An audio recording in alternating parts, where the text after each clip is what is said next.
여러분 반갑습니다.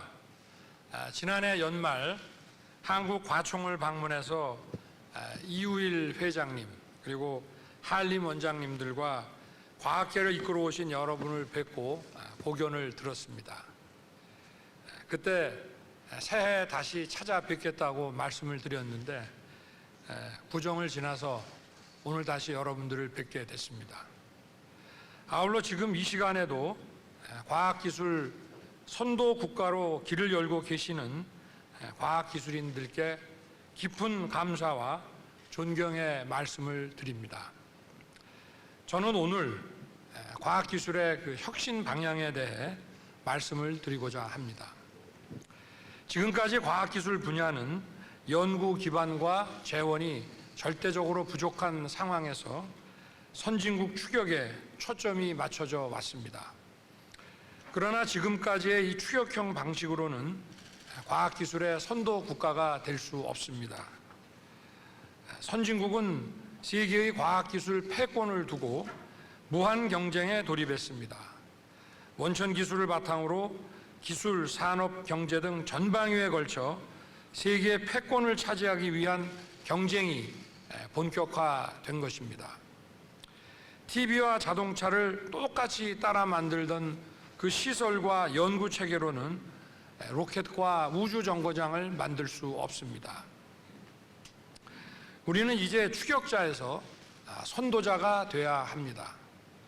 모방하는 것을 뛰어넘어 대한민국이 세계 최초를 만들어내는 도전의 역사를 만들어내야 합니다. 그러기 위해서 지금까지 우리에게 도약의 기회를 준 익숙한 시스템들과 단호하게 결별하고 연구 환경부터 정부의 과학기술 리더십까지 전 분야에 걸쳐 담대한 변화를 시작해야 합니다. 대한민국이 과학기술 선도 국가로 가기 위한 5가지의 실천 방향을 말씀드리겠습니다. 먼저 정부의 과학기술 리더십을 강화해야 합니다. 대통령 직속의 과학기술위원회가 필요합니다. 연구자, 개발자, 기업 현장의 전문가, 과학기술 행정가들로 구성된 민간 합동위원회를 통해 국가 과학기술에 대한 전략 로드맵이 수립되어야 합니다. 또한 과학기술 전문가들을 정부 부처 고위직에 최대한 중용해서 국정의 주요 의사결정에 있어 과학이 중심이 되어야 합니다. 둘째, 정치와 과학이 철저히 분리돼야 합니다. 현 정권은 정치를 과학기술의 영역까지 끌어들였습니다. 정치적 판단으로 졸속 추진한 탈원전 정책이 그 대표적인 것입니다. 재생에너지에 대한 과도한 의존 역시 에너지 수급이 불안해지고 온실가스 저감이 어려워진 것은 물론 세계 최고 수준이던 원전 생태계까지 큰 타격을 입었습니다. 다시는 이런 일이 발생해서는 안 됩니다. 국가 장기 연구 사업 제도를 신설해서 대한민국의 미래에 꼭 필요한 장기 연구 과제를 설정하고 이 과제들은 정권의 영향을 받지 않도록 해야 합니다.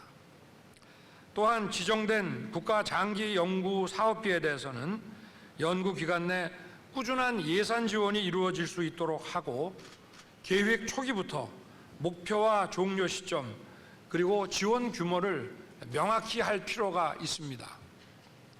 이와 함께 국책연구기관의 정치적 중립을 보장하고 전문성에 대한 엄격한 기준을 확립해야 합니다. 권력이 정치적 목적을 위해 과학기술을 흔들어서는 안 됩니다. 셋째, 자율적인 연구 환경을 확립해야 합니다. 정부가 지원은 하되 간섭하지 않는 체제를 만들어야 합니다.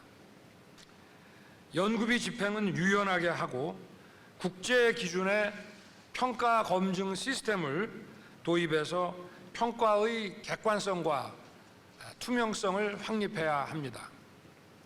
또한 글로벌 기술 동맹이 강화되어야 합니다.